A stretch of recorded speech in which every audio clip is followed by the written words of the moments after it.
Selamat pagi, shalom bagi setiap kita jemaat Tuhan, baik yang ada di Samarinda, bahkan yang ada di luar kota. Dan puji Tuhan, kembali kita hari ini, kita mau bersama-sama, kita bersekutu, kita sama-sama, kita mau menikmati hadirat Tuhan. Kita bersama-sama mau memuji, menyembah Tuhan. Dan sebelum kita memulai, mengingatkan bagi setiap kita untuk dapat bisa mengisi absen yang sudah disediakan di live chat. Dan kita mau mulai. Sebelum kita memulai, kita berdoa. Tuhan, kami bersyukur Tuhan. Kami bersyukur buat anugerah-Mu bagi setiap kami. Engkau yang membawa kami sampai saat ini Tuhan, semua karena keberkatan-Mu Tuhan. Terima kasih Tuhan, terima kasih. Kami mau menikmati Engkau yang sudah hadir di tengah-tengah kami Tuhan. Kami mau meninggikan Engkau Tuhan. Kami mau beri yang terbaik bagi Allah kami Tuhan. Kami bersyukur Tuhan. Kami bersyukur Tuhan. Bahwa Kau Allah yang layak ditinggikan. Kau Allah yang layak dimuliakan Tuhan. Jiwa kami bersuka Tuhan. Jiwa kami bersorak bagi Engkau Tuhan. Kami bersyukur Tuhan. Kami bersyukur Tuhan. Di dalam nama Yesus Tuhan, kami siap Tuhan. Kami siap memuji menyembah Engkau Tuhan. Di dalam nama Yesus, haleluya, amin. Puji Tuhan. Hari ini kita memperingati kebangkitan Tuhan kita. Kita percaya bahwa kita juga mengalami kebangkitan di dalam Tuhan, amin. Hari-hari kita semakin mengalami Tuhan. Hari-hari kita semakin mengalami sesuatu yang baru di dalam Tuhan. Dan kita mau katakan bahwa Tuhan kita baik, amin. Tuhan kita baik. Mari kita bangkit berdiri. Kita mau memuji Allah kita. Kita mau sorakan Dia bahwa Allah kita luar biasa. Dan kami mau nyatakan Tuhan bahwa Engkau baik. Engkau sangat di setiap kami.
katakan Dia sungguh baik.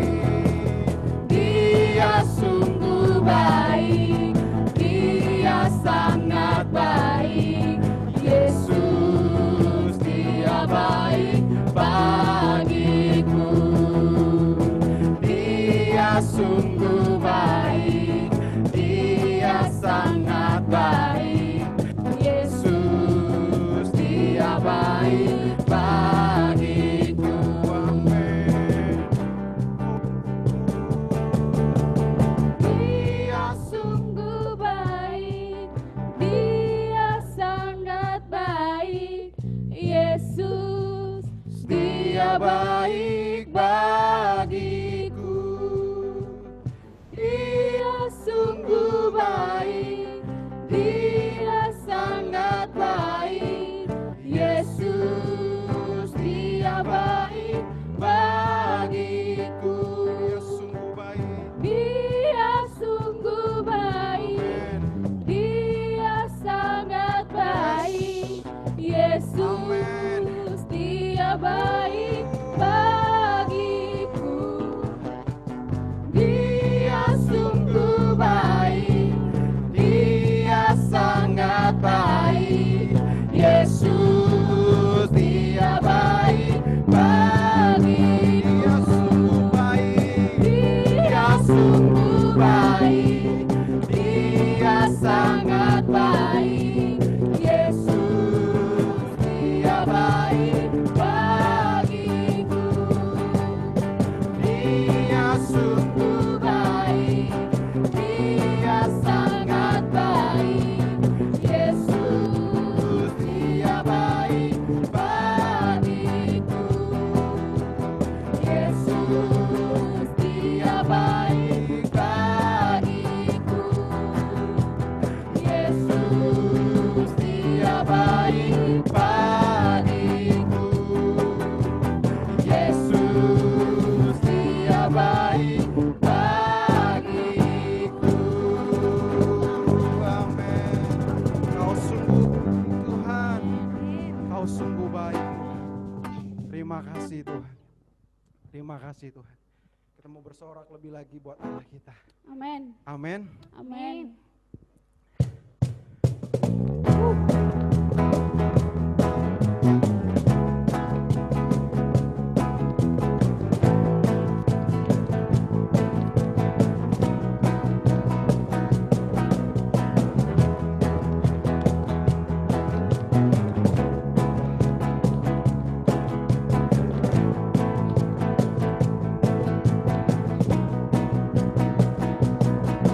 Satu hal yang ku pinta, ini aku ingini, Berada dekatmu, saksikan kemurahan-Mu.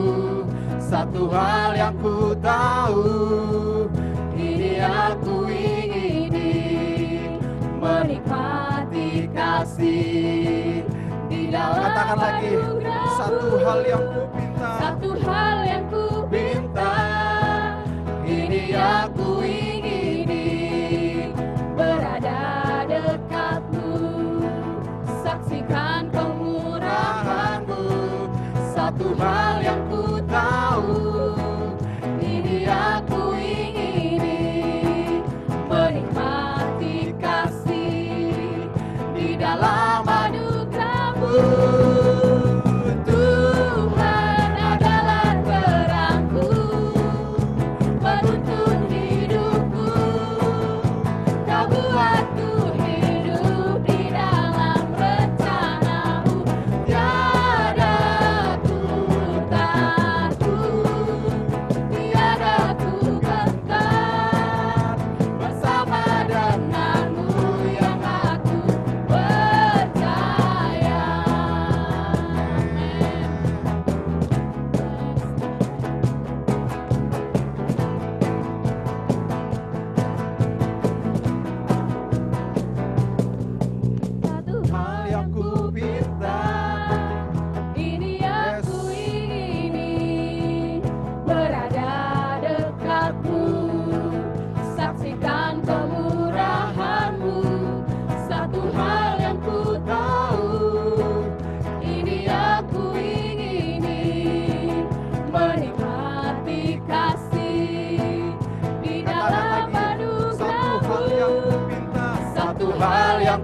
pinta, ini aku ingini, berada dekatmu, saksikan kemurahanmu.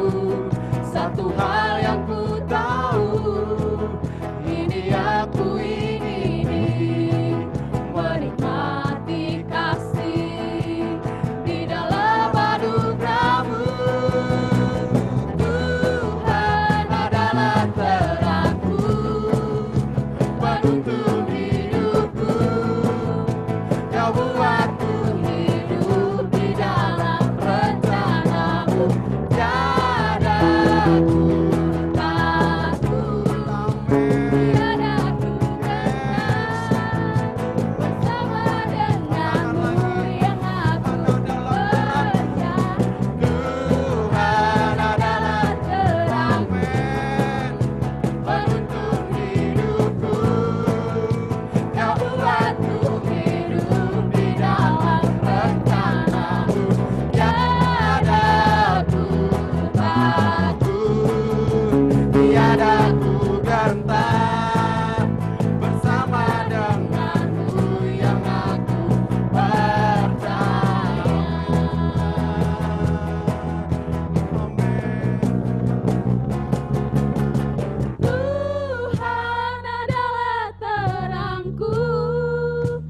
penuntun hidupku. Amin. Kau buatku hidup di dalam rencanamu. Tiada aku takut, tiada aku gentar, bersama denganmu yang aku percaya. Tuhan adalah terangku, penuntun hidupku. Kau buatku hidup di dalam rencanamu. Tiada aku takut, tiada aku Bersama gentar, kami Tuhan. bersama denganmu yang aku Percaya Tuhan adalah terangku, penuntun hidupku. Kau buatku hidup di dalam rencanamu. Tiada aku takut, tiada aku gentar, bersama denganmu yang aku percaya. Tuhan adalah terangku, penuntun hidupku. Kau buatku hidup di dalam rencanamu. Tiada aku takut, tiada aku gentar, bersama denganmu yang aku percaya. Tuhan adalah terangku, penuntun hidupku. Kau buatku hidup di dalam rencanamu. Tiada aku takut, tiada aku gentar, bersama denganmu yang aku percaya. Bersama denganmu yang aku percaya. Bersama denganmu yang aku percaya. Bersama denganmu yang aku percaya. Amin Tuhan. Amin Tuhan. Amin Tuhan. Amin Tuhan. Sebab Kau terang bagi setiap kami Tuhan. Terima kasih Tuhan. Terima kasih Tuhan. Terima kasih Tuhan. Mari kita menyembah Tuhan. Mari kita lebih lagi menyembah Tuhan. Mari kita naikkan syukur kita kepada Tuhan.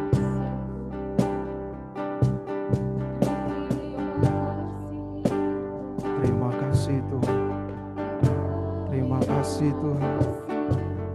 Sebab Kau baik bagi kami Tuhan. Sebab Kau baik bagi kami Tuhan.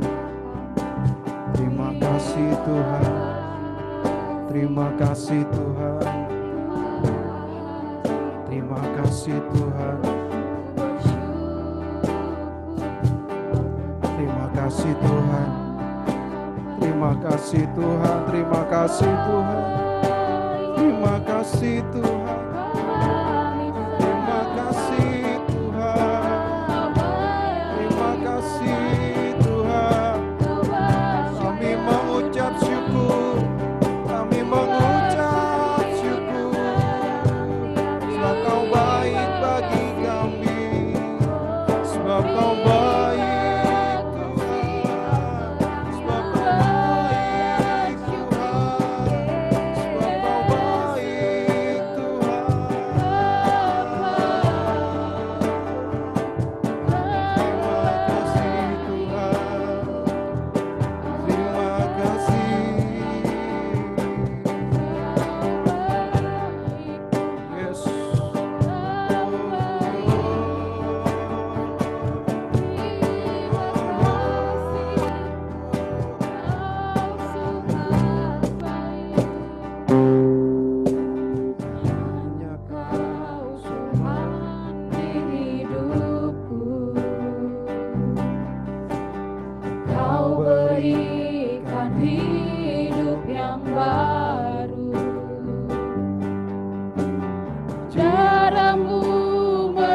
sucikan, pulihkan hatiku. Ku nyatakan Kaulah segalanya.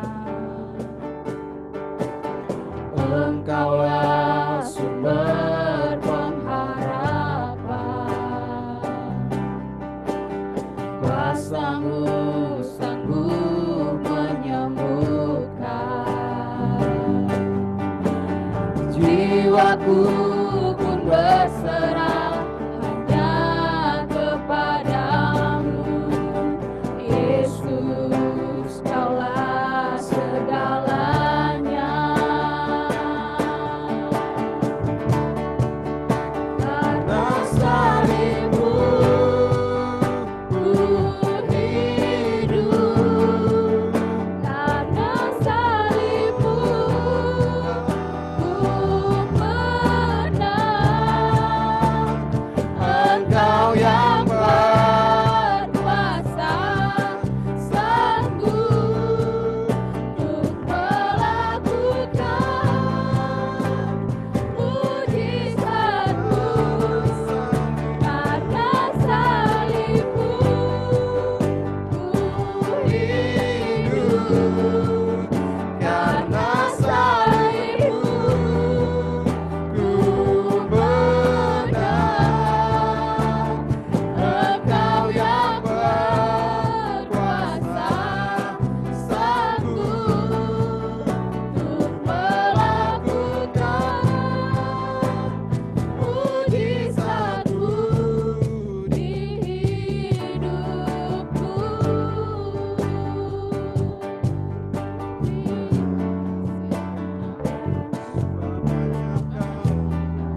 mujizatmu, karena salibmu, karena salibmu, ku hidup, karena salibmu, ku menang. Engkau yang berkuasa, salibmu yang memberi kemenangan bagi kami, salibmu yang memberi kekuatan bagi kami Tuhan, salibmu yang mengayakan setiap kami Tuhan, karena salibmu Tuhan, karena salibmu mengubahkan setiap kami Tuhan, karena salibmu Tuhan, karena salibmu mengubahkan hidup kami Tuhan, karena salibmu kami mengalami kemenangan Tuhan, karena salibmu kami mengalami Engkau Tuhan, sanggup untuk melakukan mujizatmu, karena salibmu, karena salibmu, ku hidup, karena salibmu, ku menang. Engkau yang berkuasa, sanggup untuk melakukan mujizatmu di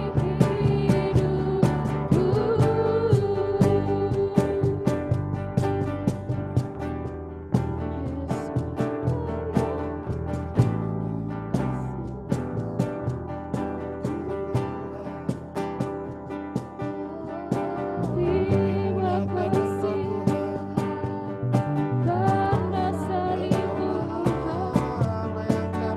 karena salibmu, Allah yang kami tinggikan, karena kasih Yesus Tuhan,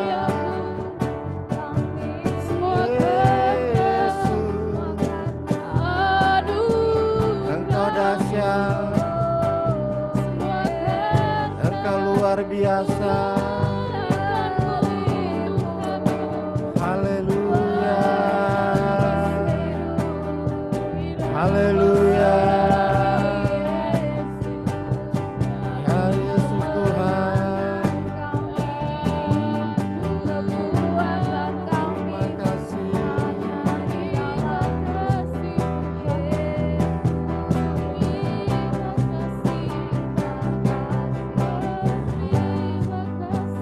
Sungguh kami bersyukur kepada Engkau ya Tuhan, Allah yang kami sembah, Allah yang kami puja di dalam pribadi Yesus Kristus Tuhan dan Juru Selamat hidup kami. Kami bersyukur karena anugerah, kebaikan-Mu, cinta kasih-Mu 2000 tahun yang lalu Engkau memberikan diri-Mu untuk mati, disalib dan disalibkan Tuhan. Ketika Engkau disalibkan, Engkau sudah menggantikan kami. Kami yang seharusnya menerima segala hukuman tersebut, Engkau yang menanggung semuanya Tuhan. Terima kasih untuk kebaikan-Mu, terima kasih untuk cinta kasih-Mu. Dan saat ini kami boleh bersyukur karena Tuhan masih izinkan untuk kami boleh menikmati dan sekaligus merayakan, memperingati akan kebangkitan Kristus Yesus 2000 tahun yang lalu. Engkau sudah mengalahkan maut ya Tuhan. Dan kami bersyukur ini merupakan sebuah pengharapan bagi kami, orang-orang yang percaya kepada Engkau pada masa kini, bahwa hidup kami bukan hanya untuk hari ini saja. Hidup kami bukan untuk pada masa kami saja, tapi ada hari esok yang Tuhan sudah siapkan, hari esok yang Tuhan sudah sediakan bagi kami semua. Terima kasih Tuhan. Dan sebentar kami akan diperlengkapi lagi dari kebenaran firman Tuhan. Kami percaya otoritas Tuhan yang berlaku atas kami semua, baik hamba yang akan menyampaikan maupun semua kami, baik yang ada di tempat ini maupun juga yang mengikuti secara online. Tuhan mengurapi kami semua supaya sungguh kebenaran firman-Mu meneguhkan kami, menguatkan kami, untuk kami terus makin maju di dalam Engkau ya Tuhan, untuk kami terus melihat kebesaran-kebesaran Tuhan, untuk kami terus boleh menyaksikan kebaikan-kebaikan Tuhan di dalam kehidupan kami. Kami percaya Tuhan juga memberkati setiap sarana prasarana yang kami pakai, kami pergunakan, supaya semuanya ini boleh mendukung kami, untuk kami boleh menikmati Tuhan melalui kebenaran firman-Mu. Di dalam dan demi nama Tuhan Yesus, kami sambut kebenaran firman-Mu dengan pengucapan syukur. Haleluya. Amin. Amin. Shalom Bapak Ibu Saudara yang kasih. Shalom, udah sekian lawas tidak pernah muncul. Jadi bagi keluarga-keluarga, Bapak Ibu, saudara-saudari yang ada di secara live, Tuhan berkati kita semua, shalom. Ya, kita minggu ini merupakan peristiwa yang kita peringati 2000 tahun yang lalu, di mana Kristus Yesus sudah bangkit dari antara orang mati. Nah, kebangkitannya merupakan satu bukti bahwa Yesus tidak hanya mati, tapi hidup. Karena dia juga pernah berkata gitu kan, akulah kebangkitan dan hidup. Setiap orang yang percaya kepadaku, sekalipun dia sudah mati, tapi dia akan hidup kembali. Nah, kata-kata itu bukan hanya sebuah kata-kata yang keluar begitu saja, tapi ketika dia hidup di muka bumi, dia juga sudah menunjukkan bagaimana dia membangkitkan Lazarus yang sudah mati beberapa hari, kemudian dibangkitkan. Jadi dia tidak omong kosong, gitu kan? Dan demikian juga ketika dia berkata, seperti Yunus, ada di dalam perut ikan 3 hari, 3 malam, maka anak manusia pun akan mengalami seperti itu, gitu ya. Dan itu dibuktikan semua. Namun memang kebangkitannya, bahkan juga masa-masa kehidupan Kristus, masa-masa ketika Kristus ada di muka bumi, selalu saja ada persoalan-persoalan yang seringkali dikemukakan oleh orang-orang, ya. Hingga sampai saat ini peristiwa itu atau isu-isu tentang kematian Kristus, isu-isu tentang kebangkitan Kristus itu masih berulang disampaikan oleh orang-orang hingga sampai saat ini. Ya, jadi jangan kaget bahwa isu tentang ketidakmungkinan Yesus mati. Dia kok mati? Kan dia Tuhan. Kalau dia Tuhan, kenapa mati? Gitu kan. Kemudian mengatakan bahwa dia bukan Tuhan. Yang disalibkan itu bukan Yesus, itu hanya penampakan, itu hanya digantikan. Nah, itu masih terulang hingga sampai saat ini. Tapi kita coba lihat dari kebenaran firman Tuhan yang terdapat dari Lukas pasal yang ke-24.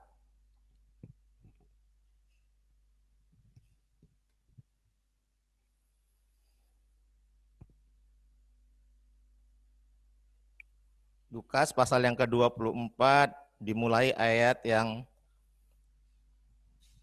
ke-13. Saya akan bacakan buat kita semua, Bapak Ibu yang mengikuti ibadah ini secara online bisa melihat dari kitabnya masing-masing. Lukas pasal yang ke-24 dimulai ayat yang ke-13, demikian firman Tuhan. Pada hari itu juga 2 orang dari murid-murid Yesus pergi ke sebuah kampung bernama Emmaus yang terletak kira-kira 7 mil jauhnya dari Yerusalem. Dan mereka bercakap-cakap tentang segala sesuatu yang telah terjadi. Ketika mereka sedang bercakap-cakap dan bertukar pikiran, datanglah Yesus sendiri mendekati mereka, lalu berjalan bersama-sama dengan mereka. Tetapi ada sesuatu yang menghalangi mata mereka, sehingga mereka tidak dapat mengenal dia. Yesus berkata kepada mereka, apakah yang kamu percakapkan sementara kamu berjalan? Maka berhentilah mereka dengan muka muram. Seorang dari mereka namanya Kleopas menjawabnya, adakah engkau satu-satunya orang asing di Yerusalem yang tidak tahu apa yang terjadi di situ pada hari-hari belakangan ini? Katanya kepada mereka, apakah itu? Jawab mereka, apa yang terjadi dengan Yesus orang Nazaret? Dia adalah seorang nabi yang berkuasa dalam pekerjaan dan perkataan di hadapan Allah dan di depan seluruh bangsa kami. Tetapi imam kepala dan pemimpin-pemimpin kami telah menyerahkan dia untuk dihukum mati dan mereka telah menyalibkannya. Padahal kami dahulu mengharapkan bahwa dialah yang datang untuk membebaskan bangsa Israel. Tetapi sementara itu telah lewat 3 hari. Sejak semuanya itu terjadi, tetapi beberapa perempuan dari kalangan kami telah mengejutkan kami. Pagi-pagi buta, mereka telah pergi ke kubur dan tidak menemukan mayatnya. Lalu mereka datang dengan berita bahwa telah kelihatan kepada mereka malaikat-malaikat yang mengatakan bahwa ia hidup.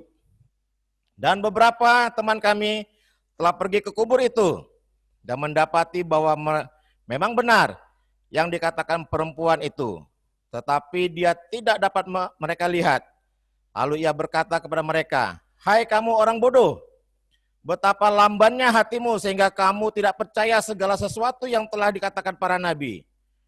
Bukankah Mesias harus menderita semuanya itu untuk masuk ke dalam kemuliaannya? Lalu ia menjelaskan kepada mereka apa yang tertulis tentang dia dalam seluruh kitab suci, mulai dari kitab-kitab Musa dan segala kitab nabi-nabi. Mereka mendekati kampung yang mereka tuju, lalu ia berbuat seolah-olah hendak meneruskan perjalanannya. Tetapi mereka sangat mendesaknya, katanya, tinggallah bersama-sama dengan kami, sebab hari telah menjelang malam dan matahari hampir terbenam. Lalu masuklah ia tinggal bersama-sama dengan mereka. Waktu ia duduk makan dengan mereka, ia mengambil roti, mengucap berkat, lalu memecah-mecahkannya dan memberikannya kepada mereka. Ketika itu terbukalah mata mereka, dan mereka pun mengenal dia, tetapi ia lenyap dari tengah-tengah mereka. Kata mereka seorang kepada yang lain, bukankah hati kita berkobar-kobar ketika ia berbicara dengan kita di tengah jalan dan ketika ia menerangkan kitab suci kepada kita? Lalu bangunlah mereka dan terus kembali ke Yerusalem. Di situ mereka mendapati ke-11 murid itu, mereka sedang berkumpul bersama-sama dengan teman-teman mereka. Kata mereka itu, sesungguhnya Tuhan telah bangkit dan telah menampakkan diri kepada Simon. Lalu kedua orang itu pun menceritakan apa yang terjadi di tengah jalan dan bagaimana mereka mengenal dia pada waktu ia memecahkan roti.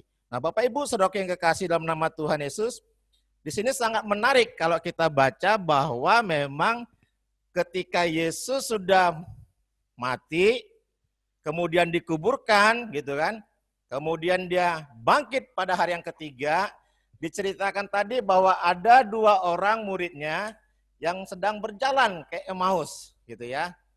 Dalam perjalanan mereka sedang memperbincangkan apa yang terjadi, dan saya percaya memang peristiwa itu adalah peristiwa yang sangat-sangat fenomenal, sangat yang menyita perhatian banyak orang. Hanya sayangnya media cetak nggak ada, media elektronik nggak ada, sehingga kurang populer, gitu kan? Beda dengan peristiwa beberapa waktu yang lalu ketika di Makassar. Jadi karena media cetak yang begitu luar biasa, sekalipun sudah ada anjuran jangan disebarluaskan, tapi karena ya namanya medsos, ya kan, anjuran belum keluar, peristiwanya sudah beredar di mana-mana. Nah, perbedaannya dengan kisah pada masa itu tidak sama seperti masa sekarang, tetapi dengan jumlah manusia yang ada di Yerusalem pada saat itu tentu belum sebanyak saat ini, gitu ya. Sehingga peristiwa kebangkitan Yesus itu pun tentulah sebuah berita yang sangat luar biasa yang banyak diceritakan oleh orang, termasuk kepada murid-muridnya ini, hanya persepsinya sudah berbeda-beda. Kalau kita baca tadi, bagaimana dua orang ini dalam perjalanan berbincang-bincang gitu kan, ya syukurnya perjalanannya pada siang hari ya, kalau kita baca tadi. Bisa dibayangkan kalau pas malam tidak ada lampu jalan, gitu kan. Dan tiba-tiba Yesus masuk di sebelah kiri atau sebelah kanan atau apalagi paling di depan. Saya khawatir gitu kan, walaupun badannya besar seperti saya ini, ya paling banternya itu adalah kalau masih punya kekuatan untuk lari-lari. Kalau peristiwanya malam gitu kan, apalagi pakai baju putih. Nah, cocok sudah ya kan? Kalaupun bisa bertahan di depannya, ya paling bertahan sambil gemeter dan keringat jagung keluar plus terkencing-kencing. Kira-kira seperti itu. Tapi bersyukur siang hari, jadi mungkin mereka tidak terlalu kaget banget gitu kan. Tapi apa yang menarik, yang mau kita pelajari dari peristiwa kebangkitan Kristus Yesus di perikop ini. Yang pertama yang saya lihat begini.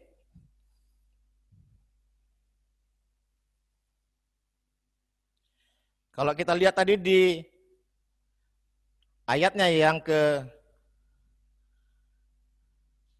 25.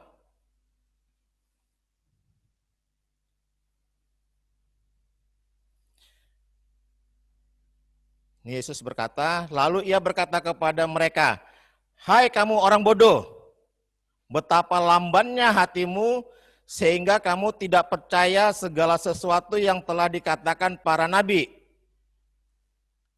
Bukankah Mesias harus menderita semuanya itu untuk masuk ke dalam kemuliaannya?"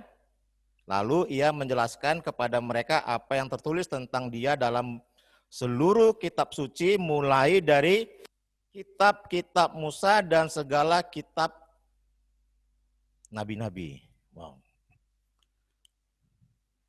Ternyata murid-murid Yesus yang adalah juga orang-orang Yahudi, tentu mereka sudah tahu, sudah membaca kitab-kitab Musa. Amin. Ya kan? Mereka adalah orang-orang Yahudi tulen, sehingga mereka pasti sudah belajar tentang Taurat Musa. Mereka sudah belajar tentang kitab para nabi. Dan cerita pribadi Yesus itu ternyata kalau kita bilang, itu tidak hanya terjadi pada perjanjian baru saja. Peristiwa kehidupan Yesus itu baik dari proses sebelum dia lahir sampai dia sampai mati bahkan akan naik ke surga, ternyata sudah diceritakan di kitab-kitab Musa dan kitab para nabi. Bersyukurnya penulis kitab Lukas ini, yaitu Rasul Lukas sendiri, tidak menulis ulang seluruh kitab Musa tadi. Kalau sempat ditulis ulang, wah tebalnya seberapa lagi gitu kan. Yang kita baca ya balik lagi di dalam. Tapi tadi sudah disampaikan di ayat yang ke 26-nya. Itu merupakan intisari dari seluruh kitab Musa dan juga segala kitab-kitab nabi. Ayat 26 mengatakan, bukankah Mesias harus menderita semuanya itu untuk masuk ke dalam kemuliaannya? Gitu kan. Nah, inilah yang menjadi persoalan oleh banyak orang hingga sampai saat ini. Ya memang bagi orang Yahudi berharap, gitu kan, kalau kita baca di awal tadi, mereka berharap bahwa Yesus itulah yang akan menolong mereka keluar dari penjajahan bangsa Romawi. Tetapi persoalannya mengalami penderitaan dan mati loh. Sang pahlawan kok mati gitu kan. Sang pahlawan kok kalah. Bagaimana saya mau berharap kepada sang pahlawan ini? Kemudian matilah. Terus bagaimana keberlanjutan daripada proses untuk bisa merdeka di dalam penjajahan Romawi ini? Nah itulah persepsi orang-orang Yahudi pada kebanyakan. Sehingga hingga sampai saat ini ada banyak orang Yahudi yang belum menerima Yesus sebagai Tuhan. Tetapi peristiwa kebangkitan Yesus hari pertama minggu itu, Yesus bangkit, gitu kan. Nah, murid-muridnya dan sebagian orang-orang yang pernah mendengar tentang Yesus, yang pernah melihat mujizat-mujizat yang dilakukan Yesus, pastilah percaya. Walaupun dalam perjalanan waktu ada gesekan-gesekan terhadap orang-orang Yahudi yang belum percaya kepada Kristus.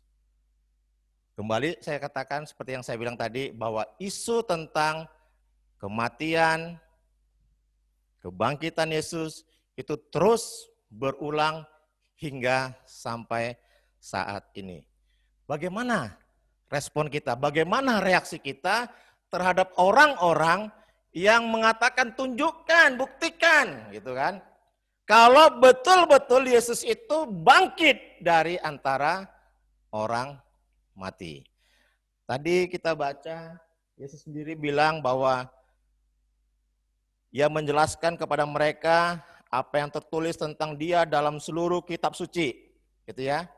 Mulai dari kitab Musa dan segala kitab nabi-nabi. Artinya adalah bahwa bukti yang bisa kita lihat, bukti yang bisa kita tunjukkan kepada orang bahwa Yesus bangkit tentulah berdasarkan Alkitab.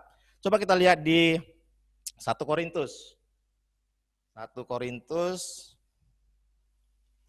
pasal 15.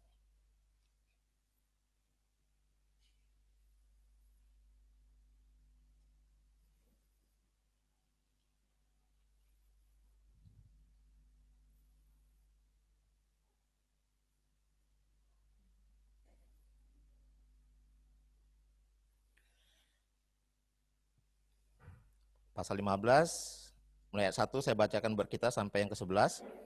Dan sekarang saudara, aku mau mengingatkan kamu kepada Injil yang aku beritakan kepadamu dan yang kamu terima dan yang di dalamnya kamu teguh berdiri.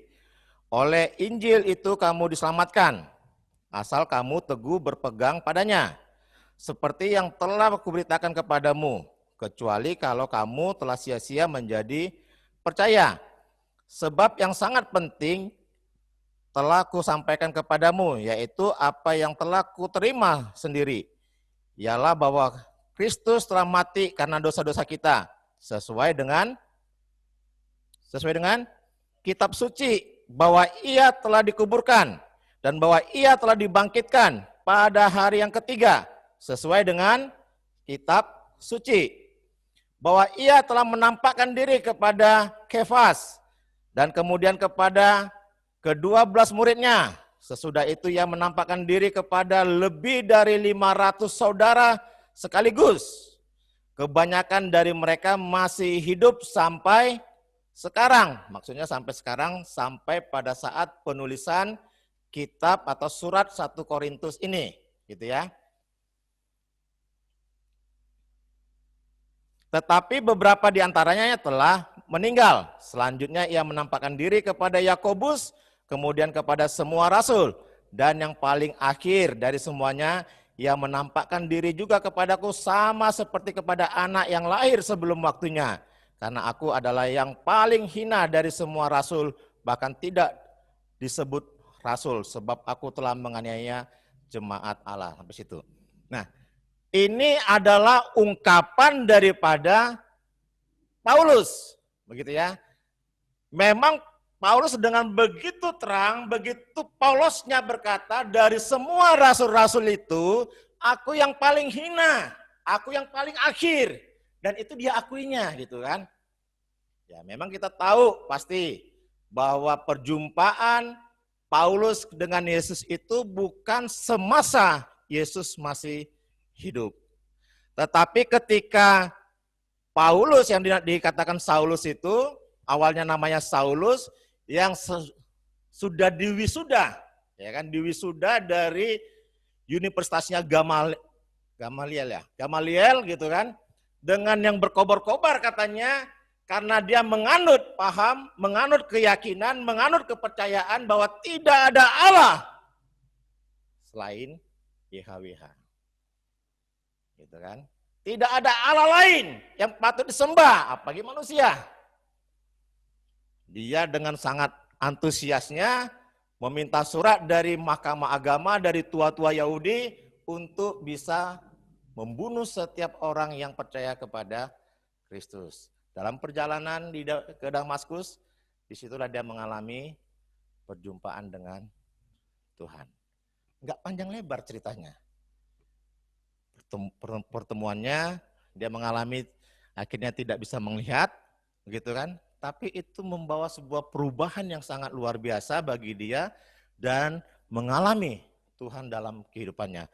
Sehingga ketika dia menulis bagian ini, dia bilang, bahkan sampai ke 500 orang.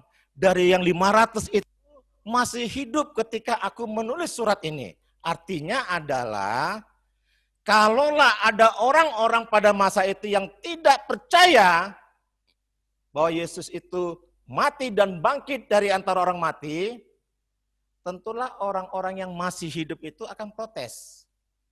Ya, sama seperti kita yang ada di sini. Berapa orang gitu kan? Kalau ada sesuatu peristiwa terjadi, kemudian 10 orang bilang, oh iya peristiwanya dahsyat sekali. Kemudian sebagian lagi, kamu bilang yang dahsyat, nggak ada apa-apanya. Ya kan, sama seperti kasusnya antara si Musa ketika melepas 12 pengintai untuk mengintai tanah Kanaan. 10 bilang hal-hal yang negatif, sebenarnya bukan negatif. Dia menyampaikan hal-hal yang benar dilihat secara kasat mata gitu kan. Tetapi Joshua dan Kaleb mengiyakan pernyataan mereka, tetapi ditambahi dengan sebuah keyakinan bahwa Allah ada di pihak mereka. Itu saja yang membedakannya. Jadi dengan kata lain yang mau saya sampaikan bahwa kematian dan kebangkitan Kristus itu bisa ditelusuri dari kitab suci. Baik dari perjanjian lama sampai kepada perjanjian baru. Jadi ini bukan hanya rekayasa dari Rasul Paulus yang mengatakan Yesus itu bangkit dari antara orang mati. Seperti yang kita bilang tadi, yang kita baca tadi. Kalau enggak bangkit, sia-sialah pemberitaan kami, sia-sia jugalah iman kalian. Jadi ini bukan hanya rekayasa dia, tetapi dia punya dasar yang baik bahwa penelitian dia berdasarkan saksi-saksi mata memang betul. Ada namanya pribadi Yesus yang mati dan bangkit. Begitu. Amin ya Bapak Ibu ya. Jadi bersyukur kita punya kitab suci yang bisa kronologisnya itu bisa kita lihat. Kronologisnya itu bisa kita telusuri.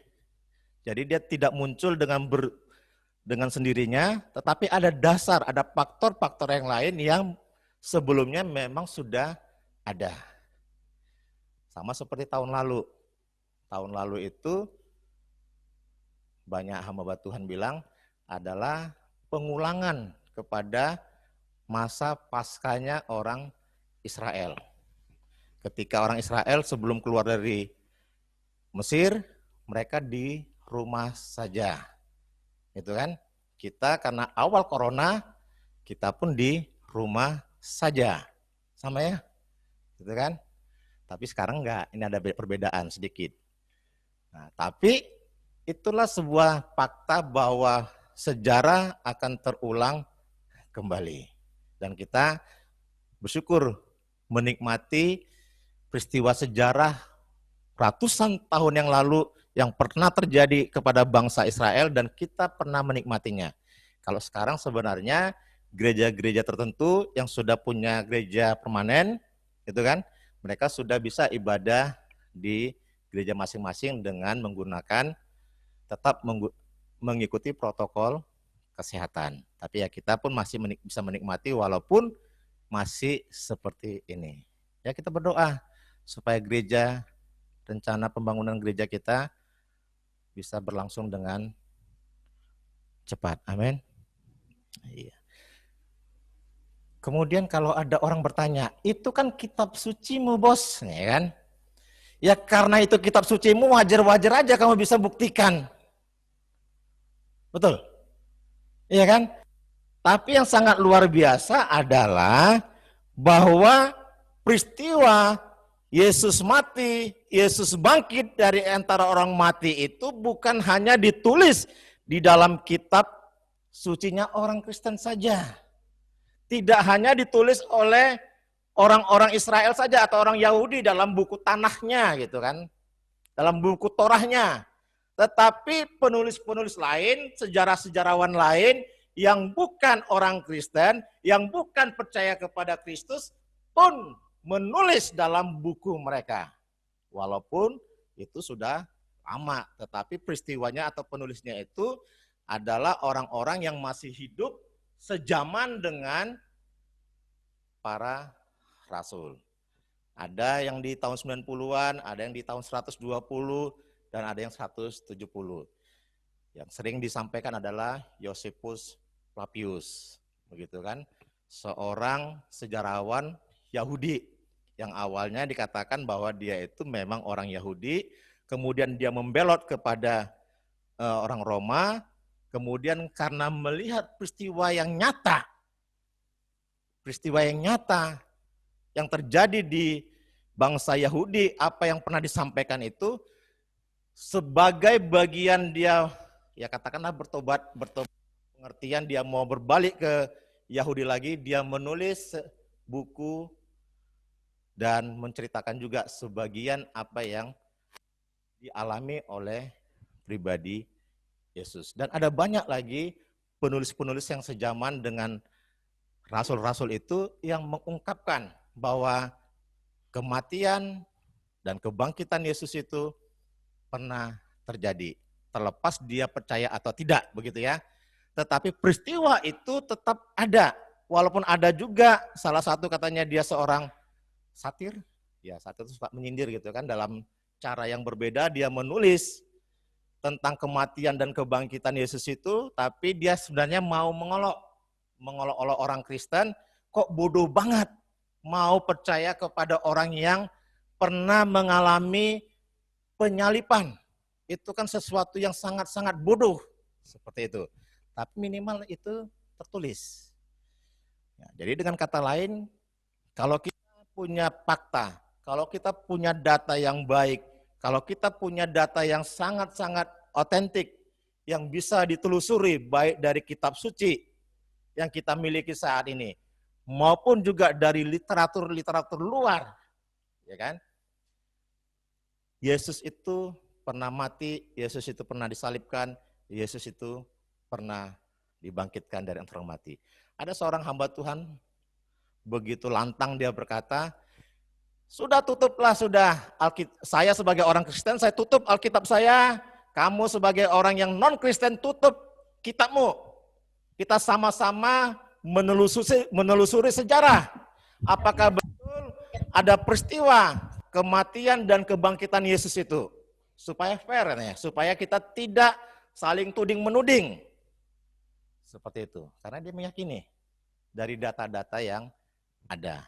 Dan sekali lagi, ini membuat kita seharusnya data yang akurat tentang pribadi Kristus Yesus, kematian dan kebangkitannya, baik dari sisi Alkitab maupun dari sisi literatur-literatur luar, seharusnya membuat iman kita semakin kuat. Amin. Data dan fakta yang akurat yang kita miliki seharusnya menjadikan iman kita kepada Kristus yang mulia itu semakin kokoh. Sehingga tidak terombang-ambing lagi dengan banyaknya pengajaran-pengajaran lain yang mungkin akan muncul di hari-hari terakhir ini. Karena memang sudah ada gitu kan. Dan terus itu akan berjalan. Bahkan sampai-sampai di masjid pun udah banyak dikhotbahi tentang Alkitab. Dakwahnya, ustadznya itu bukan lagi dakwah berdasarkan kitabnya, tapi berdasarkan Injil atau kitabnya orang Kristen. Ya dicek aja di YouTube. Tapi bersyukur juga apapun motivasi mereka, gitu kan. Apakah itu mau hanya untuk menjelek-jelekkan kekristenan? Yang jelas Injil diberitakan. Waktunya Tuhan yang akan membuka hati mereka, yang akan membalikkan mata hati mereka untuk mereka percaya kepada Kristus. Bagi kita sudah tahu bahwa keakuratan data, keakuratan fakta yang ditunjukkan oleh Alkitab maupun juga literatur dari non-Alkitab membuktikan bahwa Yesus pernah mati, Yesus pernah bangkit dari antara orang mati. Itu seharusnya membuat iman percaya kita kepada Kristus yang mulia itu semakin kokoh. Jangan sampai kita sudah tahu keakuratan daripada peristiwa itu, tetapi masih terombang-ambing lagi oleh setiap isu-isu yang ada. Apalagi ditawarin dengan hal-hal yang tidak enak. Mungkin bisa karena teman hidup. Ya kan, kemarin saya ditelepon sama teman, bro, yuk kita kunjungan ke seseorang nih. Baru dia sebut, saya bilang, wah, kalau kita yang pergi repot juga bos, bilang. Nah kita laki-laki juga yang berkunjungi perempuan gitu kan. Nah tanya, ya seperti itulah, ya kan, hamil di luar nikah, astaga. Jadi saya berharap kita yang ada di Gereja Kristen Kemah Daud, halo, yang ada di Gereja Kristen Kemah Daud, jangan sampai iman kita terjual oleh karena situasi-situasi yang ada di sekitar kita. Jangan sampai keakuratan data yang kita miliki tentang pribadi Kristus Yesus itu membuat iman kita menjadi terjual dengan segala hal yang mungkin akan menyerang kehidupan kita. Tapi maju terus di dalam Kristus. Amin. Ya, yang kedua yang saya perhatikan di dalam teks kita tadi, Lukas pasal yang ke-24 tadi,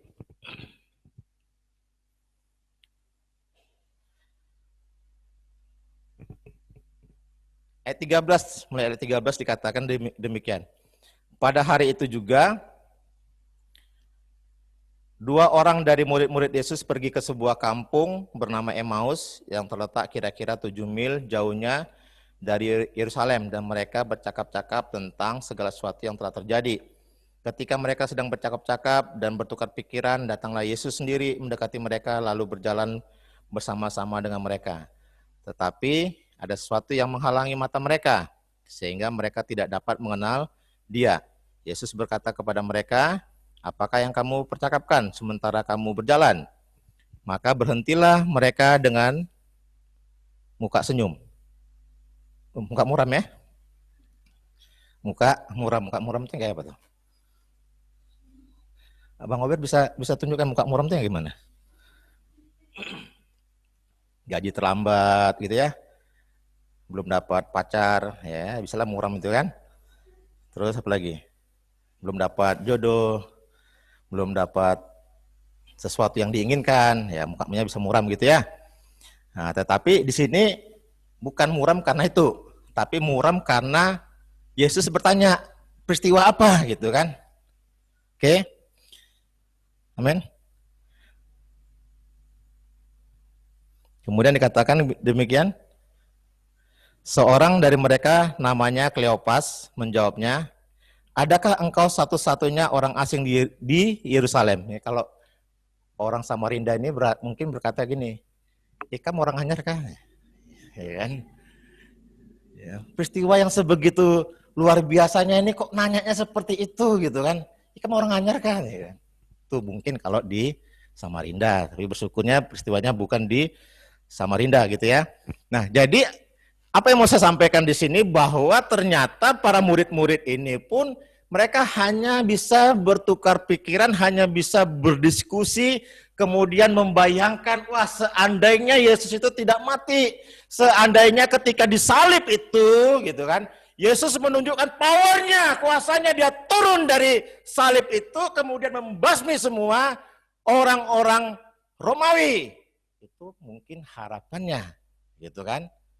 Karena dijagokan untuk menjadi pahlawan, untuk menjadi seorang yang mampu akan membebaskan mereka, ternyata tidak bisa, gitu.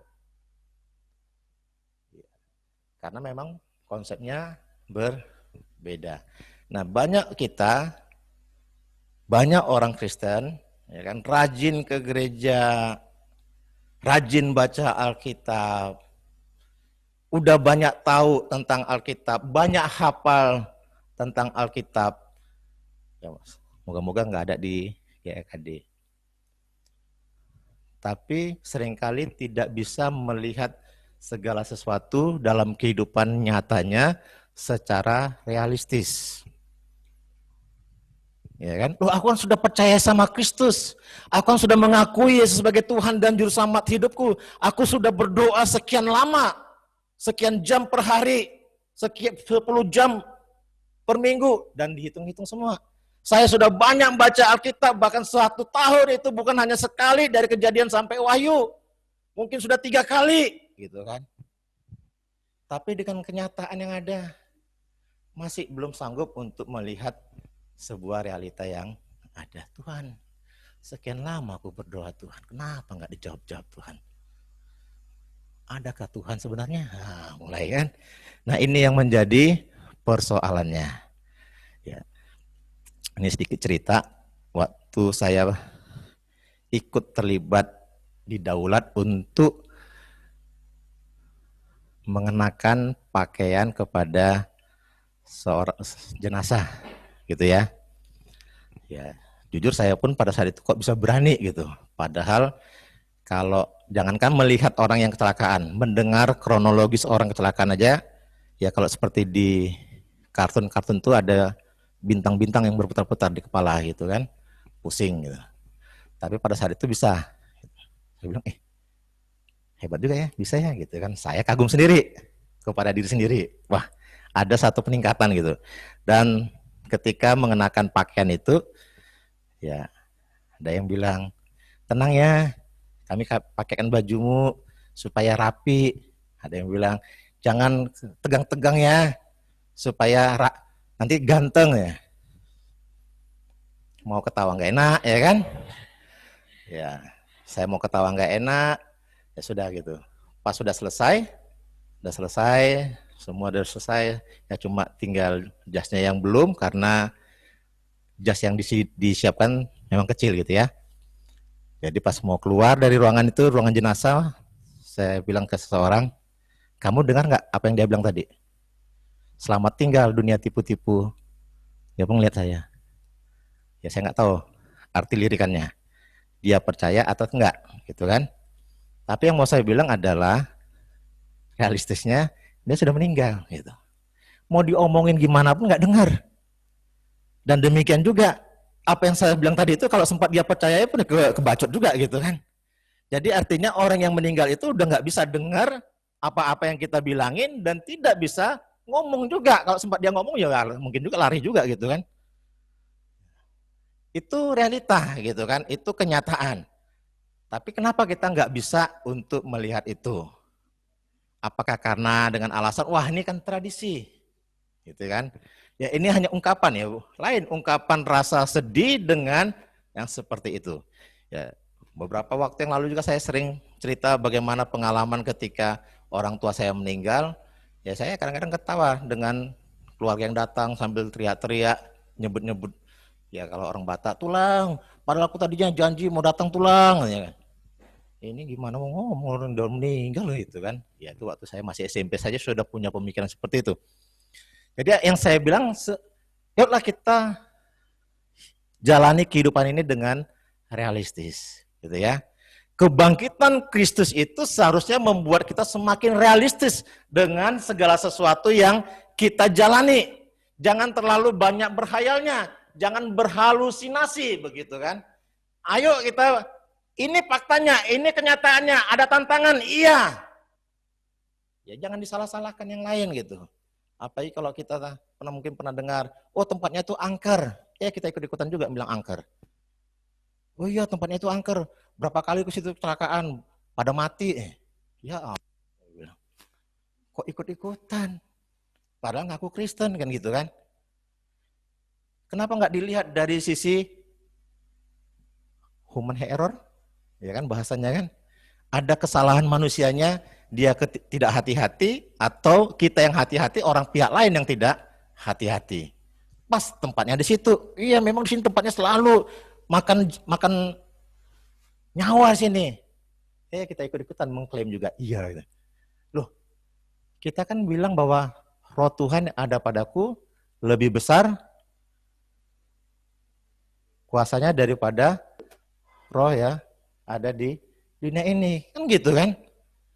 Bukankah kita juga mengimani bahwa apa yang kita katakan itu adalah sebuah pernyataan yang orang beriman.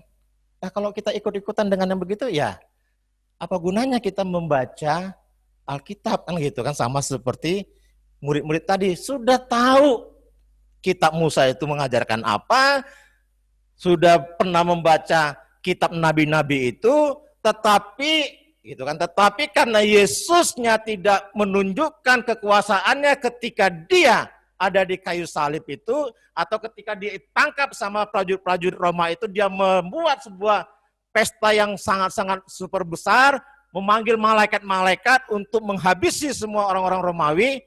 Itu yang harusnya ditunggu-tunggu oleh mereka, tapi itu tidak ada, gitu kan, sehingga hanya berpikir-pikir saja, seandainya, alangkah baiknya kalau bla bla bla dan bla bla. Tapi mari kita menjalani kehidupan ini dengan realistis. Amin. Amin. Yang ketiga,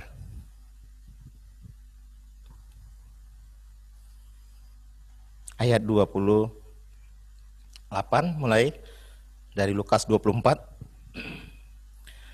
Mereka mendekati kampung yang mereka tuju.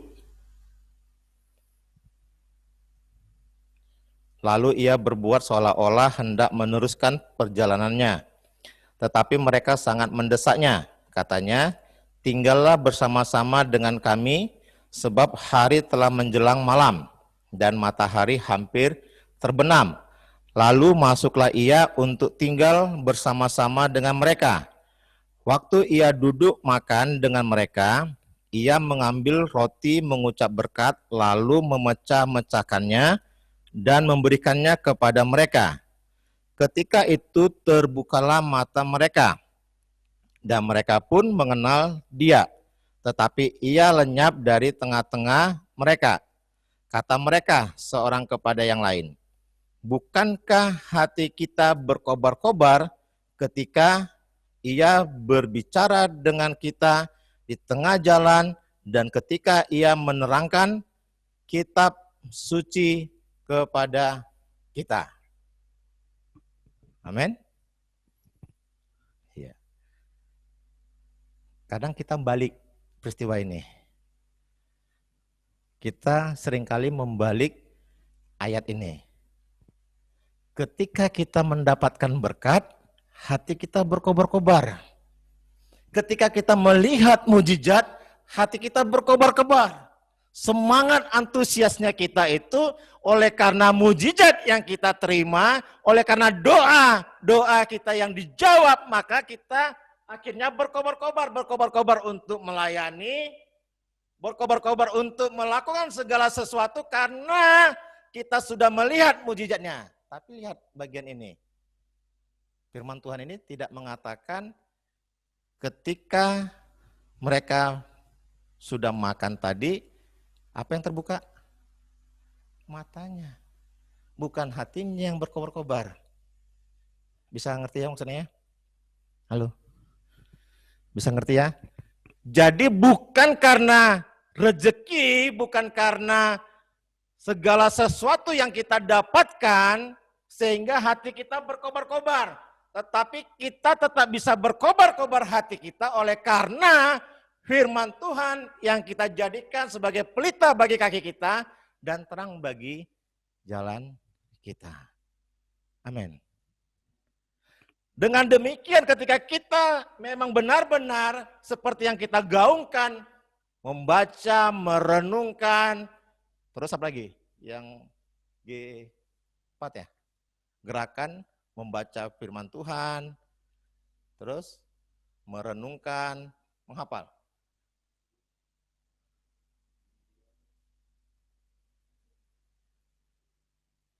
Ada lagi?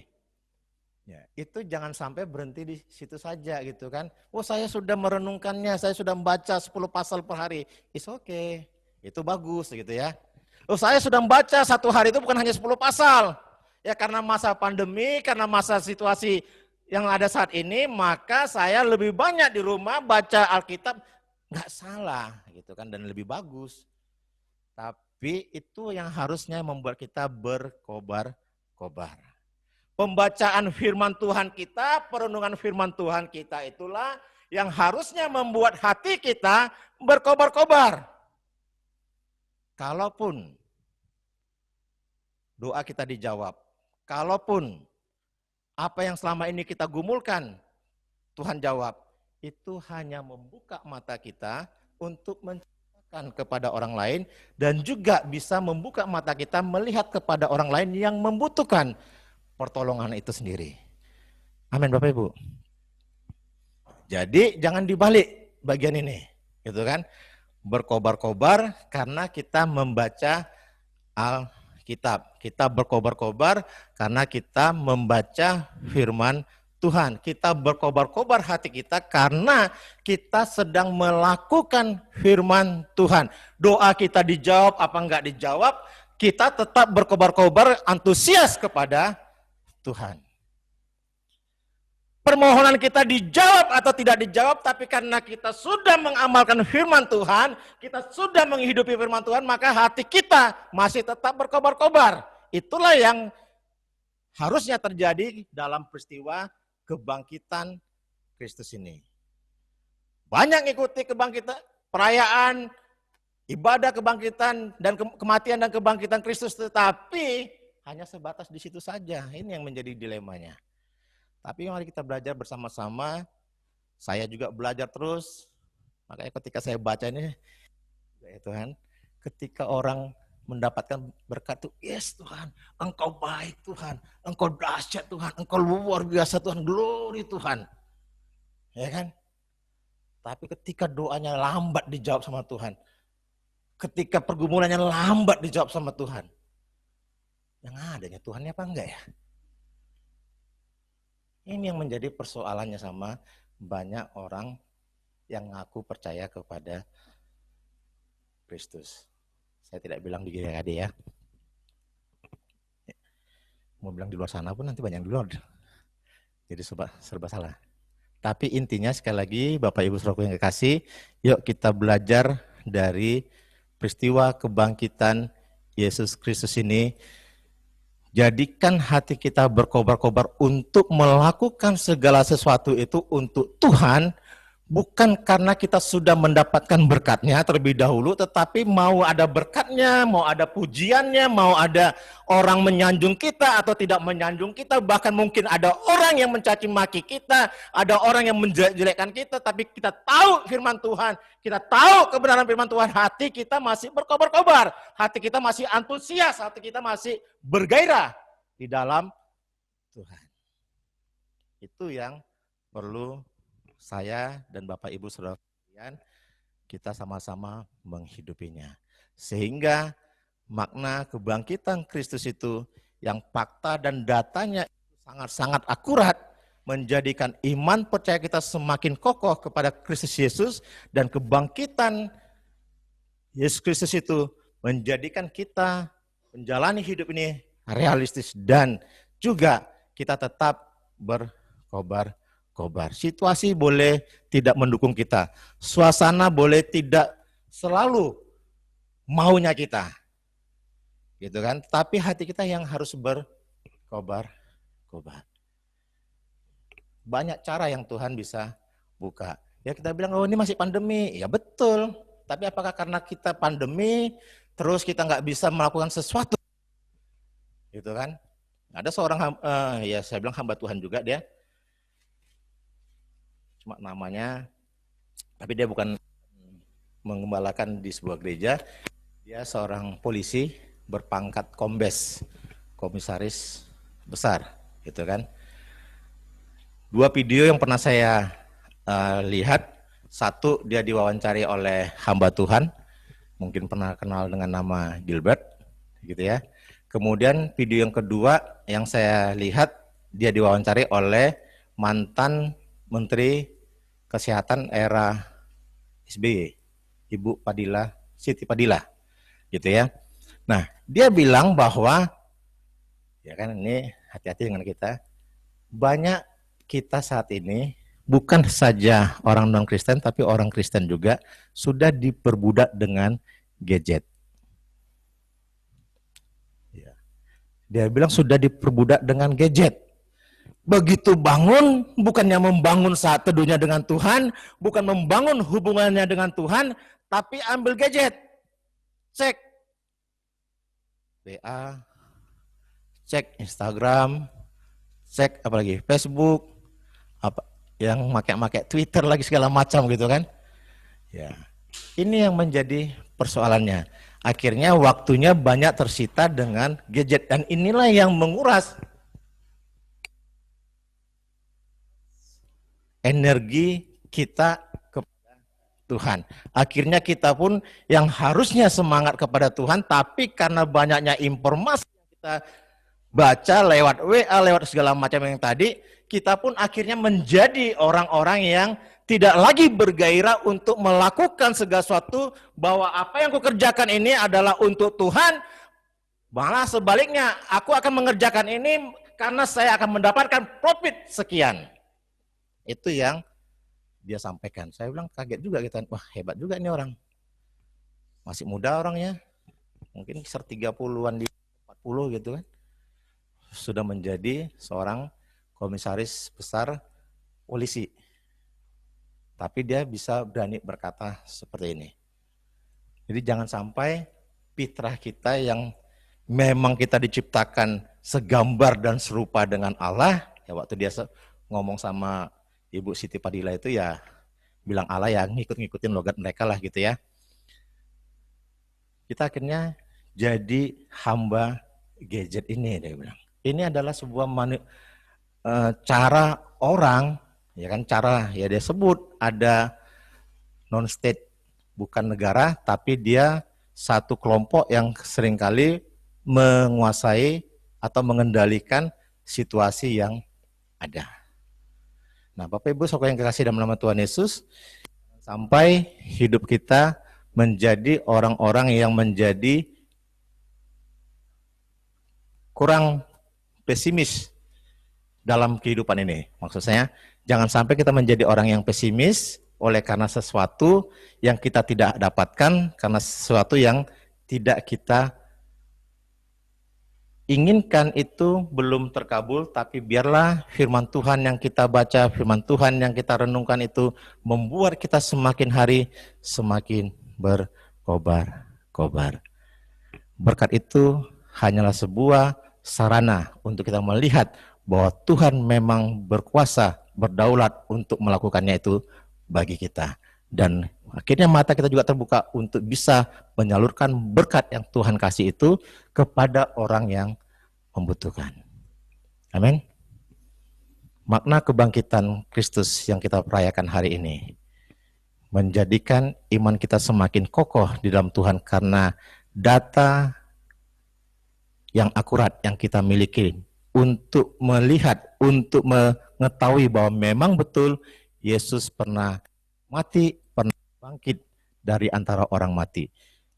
Makna yang kedua, kita menjalani kehidupan ini dengan realistis. Dan yang ketiga, kita tetap berkobar-kobar di dalam Tuhan. Kita tetap berkobar-kobar dalam melakukan segala sesuatu untuk Tuhan. Kita tunduk kepala. Kami bersyukur, terima kasih kepada Tuhan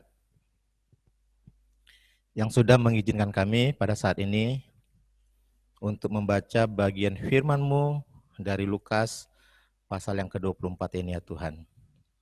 Tuhan, ada banyak hal yang sebenarnya dapat kami pahami dari teks ini, tapi Tiga bagian yang hamba sajikan. Biarlah ini juga menjadi berkat bagi kami semua, bahwa makna kematian Kristus 2000 tahun yang lalu membuat iman percaya kami kepada pribadi yang mulia itu semakin kokoh, semakin kuat, oleh karena data-data yang akurat yang bisa kami dapatkan, yang bisa kami temui, bukan saja dari lingkup Alkitab yang ada kami miliki saat ini, tapi juga dari fakta dan data sejarah yang ada. Tuhan, terima kasih semuanya itu oleh karena memang Engkaulah Allah yang berdaulat, sehingga tidak satu pun yang mampu untuk bisa memberikan isu-isu miring terhadap apa yang kami yakini. Berikan peneguhan kepada kami ya Tuhan, supaya kami semakin kokoh dalam Engkau.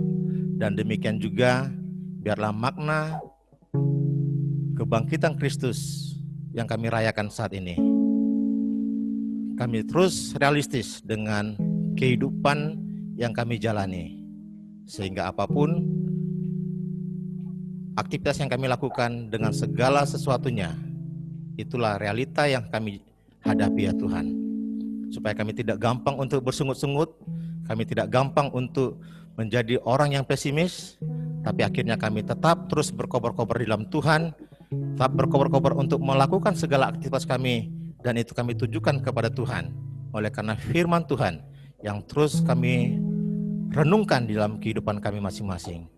Terpuji Engkau Tuhan Yesus. Di dalam dan demi nama Tuhan Yesus, kami telah berdoa, bersyukur dan berterima kasih. Haleluya. Amin.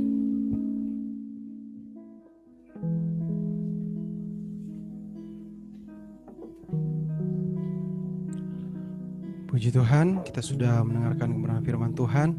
Biar kita semakin bergairah, Bapak Ibu jemaat Tuhan, amin. Dan kita akan memberikan persembahan. Namun sebelumnya kita akan mendengarkan pengumuman dari 4 gerakan kepada Bapak Evendus Erik. Persilahkan.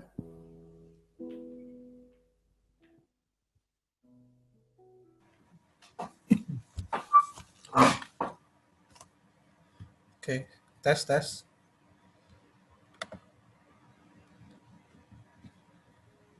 Dengar ya semuanya.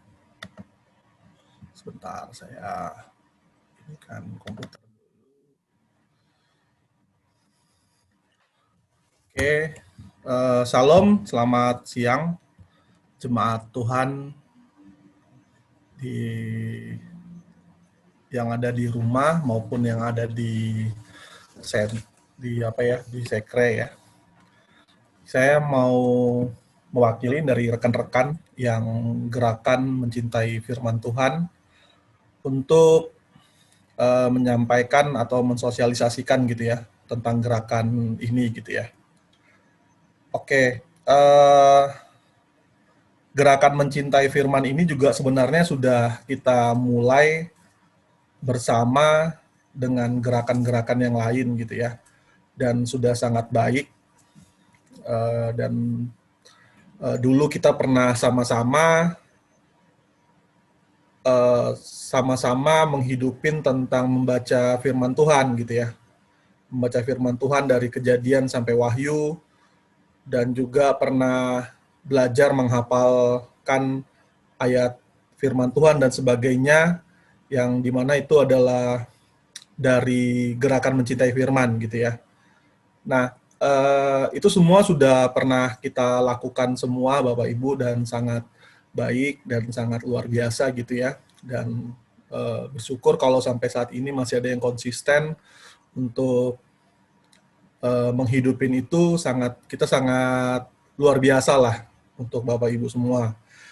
Terus supaya semakin dalam gitu ya, dan membentuk juga di dasar kehidupan kita.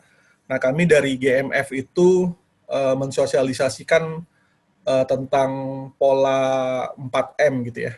Pola 4M mungkin dari multimedia yang pernah di-sharingkan, ada di grup, boleh ditampilkan kalau sudah siap. Tadi Oke, lagi ini ya.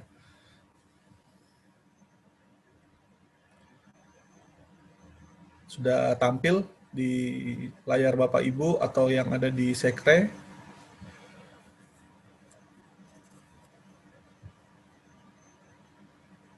Belum ya?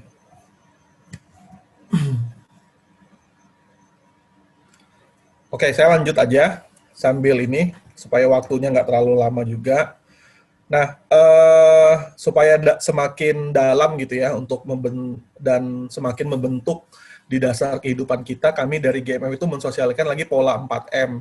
Jadi sebenarnya pola 4M itu yang pernah kami sampaikan di grup, itu dulu waktu saya sendiri ya, saya pribadi waktu saya PMG, waktu saya masih di PMJ, juga diajarin tentang 4M ini juga dulu waktu itu, dan atau juga GKKD yang sebelumnya juga pernah menghidupin pola 4M ini, kalau Bapak-Bapak Ibu yang masih pernah dulu waktu itu kita menghidupi tentang membaca buku THCL gitu ya kalau nggak salah, itu ada sebenarnya pola tentang ini. Nah, jadi sebenarnya pola 4M ini bukan sesuatu yang baru sebenarnya. Namun kami tahu mungkin untuk saat ini pola 4M ini di telinga atau di pemahaman Bapak Ibu mungkin sesuatu yang baru, padahal sebenarnya sudah lama gitu ya, sudah lama pernah kita hidupin. Jadi kembali kami mau kita hidupin ini karena ini mudah gitu ya. Bagi saya pribadi, bagi saya yang ini sebenarnya pola yang sangat mudah, sederhana, tapi sangat membekas gitu ya. Membekas itu artinya di dalam hidup saya juga sangat memberkatin sampai sekarang. Gitu ya. Oke. Ini belum, kalau di layar saya belum keluar ya. Oh, saya yang sharing ya. Sorry. Kalau di multimedia bisa nggak ya? Ada nggak filenya? Karena saya di komputer saya nggak ada. Oke, nggak apa-apa ya. Mungkin Bapak Ibu yang punya handphone bisa lihat-lihat lagi yang sebelumnya pernah saya kirim di grup. Itu ada start GMF gitu ya. Atau memulai gerakan mencintai firman. Oke, yang pertama itu di situ ada mendapatkan firman Tuhan gitu ya. Nah, ini saya cuma mempermudah, kalau mungkin di sini bukan ingin mengulangi, tapi yang untuk menyampaikan mungkin yang buat yang belum tahu sebenarnya. Jadi tujuan mengumumkan ini untuk tujuan yang siapa tahu ada yang belum tahu tentang pola 4M. Jadi di situ ada mendapatkan firman Tuhan gitu ya. Nah, mendapatkan firman Tuhan itu memulai dari membaca firman, atau kita mendengarkan dari khotbah hari Minggu, atau dari saat teduh kita gitu ya. Itu kita mendapatkan dulu firman Tuhan di dalam hari kita pada waktu itu. Di saat teduh, atau di saat kita sedang ibadah, berusahalah gitu ya, mengupayakanlah dalam diri kita untuk mendapatkan apa sih pesan firman ini hari ini buat saya gitu. Nah, setelah itu baru kita renungkan firman ini gitu ya, firman Tuhan ini dalam hari-hari kita. Terus dan menerus gitu ya. Seperti yang Pak Saat tadi sampaikan gitu ya, bergairah gitu ya, berkobar-kobar mendapatkan satu firman gitu ya. Nah, dari hasil perenungan itu, nah oke. Thank you ya. Thanks, terima kasih multimedia. Oke. Mundur, oke. Mendapatkan firman Tuhan, terus itu kita merenungkan firman Tuhan yang keduanya ya, merenungkan gitu ya. Nah, setelah merenungkan tadi kita kembali menghidupin. Nah, menghidupi firman Tuhan ini adalah sesuatu yang harus gitu ya, harus kita hidupin. Jadi nggak hanya sekedar kita renungkan atau tidak hanya sekedar kita dapatkan, kita renungkan, tapi kita hidupin firman-Nya ini supaya firman ini menjadi sesuatu makanan rohani buat roh kita, kayak gitu ya. Karena kalau sudah kita hidupin, sudah nyatu dengan kehidupan kita, jiwa kita, gitu ya, otomatis ini menjadi dasar yang sangat kuat buat hidup kita.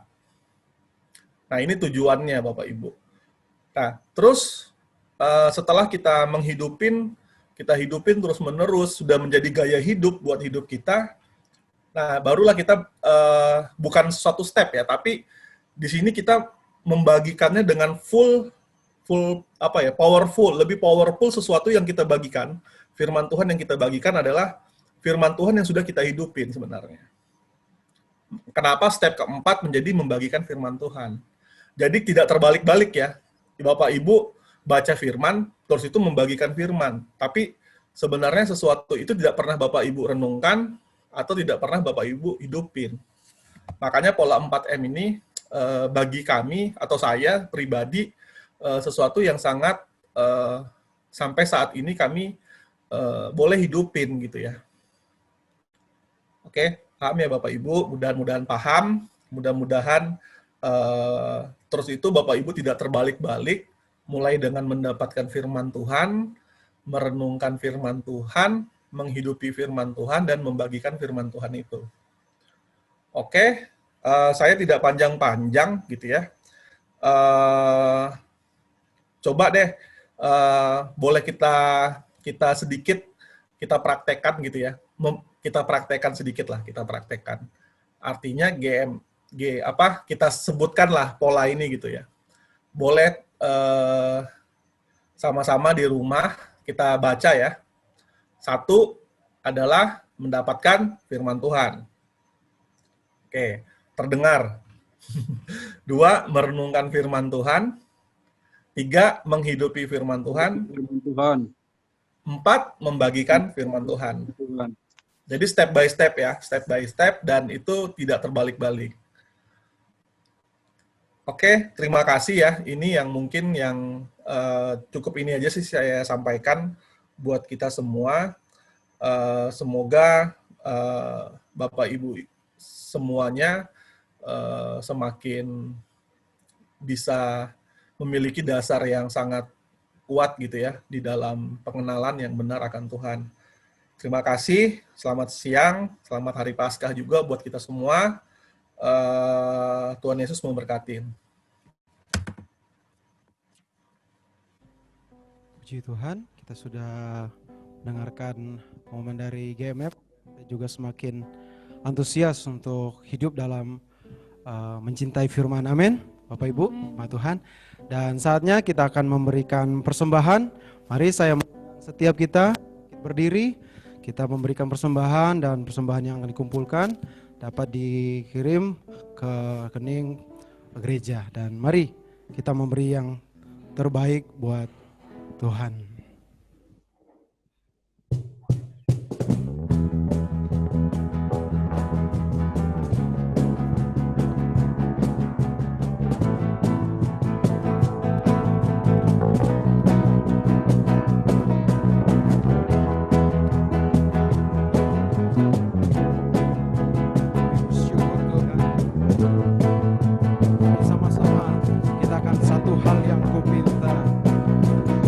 Hal yang ku pinta, ini aku ingini, berada dekatmu, saksikan kemurahanmu. Satu hal yang ku tahu, ini aku ingini, menikmati kasih di dalam anugerahmu.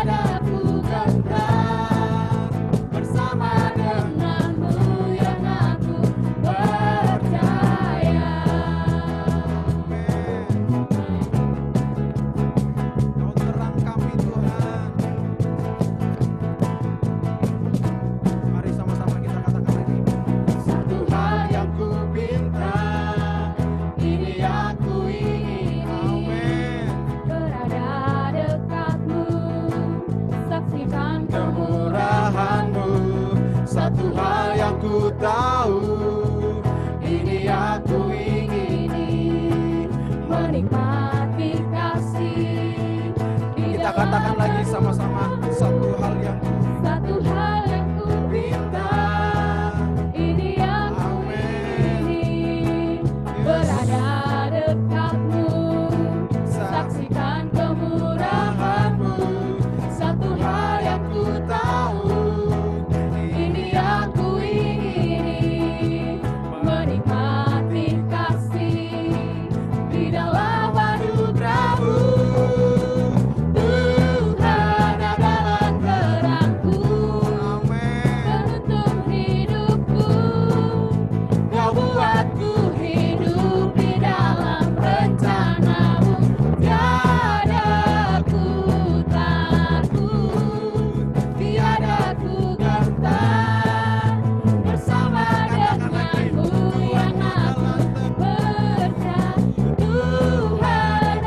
kita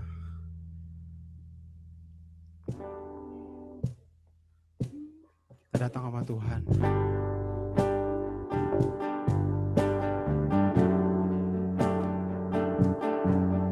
Terima kasih Tuhan. Terima kasih buat kebenaran-Mu Tuhan. Terima kasih Tuhan buat perkataan-Mu. Terima kasih Tuhan. Terima kasih Tuhan. Terima kasih Tuhan. Terima kasih Tuhan.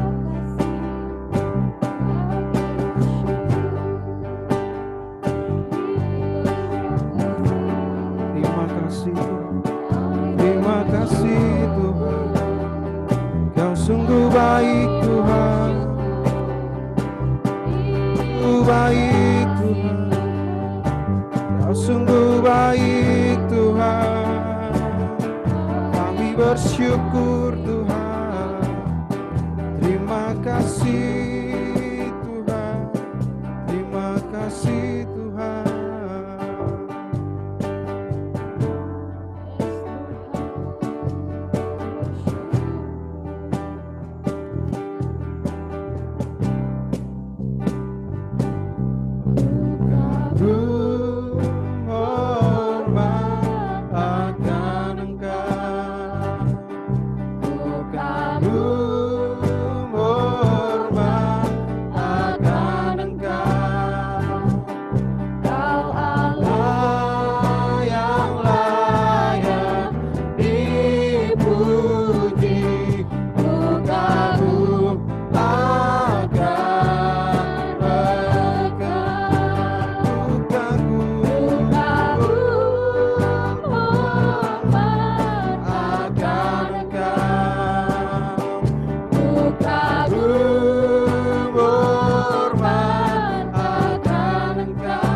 Pujian yang kami kumandangkan inilah sebagai ucapan terima kasih kami, sebagai ungkapan hati kami akan kekaguman kami kepada Tuhan kami yang hidup, kepada Tuhan kami yang mulia, kepada Tuhan kami yang agung di dalam pribadi Kristus Yesus, yang adalah Tuhan dan Juru Selamat hidup kami, yang telah membebaskan kami dari belenggu dosa, yang telah memberikan kami kemenangan demi kemenangan.